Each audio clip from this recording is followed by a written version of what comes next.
નવા ચેકડેમ બનતા નથી, દૂધ ઉત્પાદકોને ભાવ મળતો નથી, ખેડૂતોને ટેકાના ભાવ મળતા નથી, અને ખોટી માગણીના માપણીઓના નામે આખા ગુજરાતનું જે કરી નાખ્યું છે.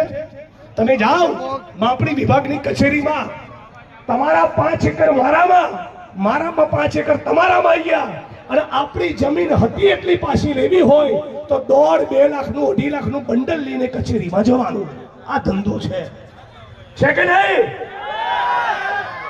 તો આની સામે આખા ગુજરાતના ખેડૂતોને જગાડવા નીકળ્યા છીએ.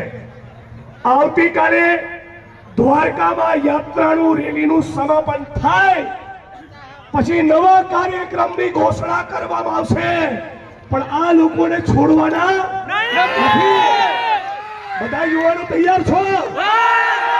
તો તે બતાવી દો કે ભગતસિંહ નો દેશ છે. સાબિત કરો કે સરદાર પટેલ નું ગુજરાત છે. કહી દો કે બાબા સાહેબ ભીમરાવ આંબેડકર નું બંધારણ હજી પણ લાગુ છે.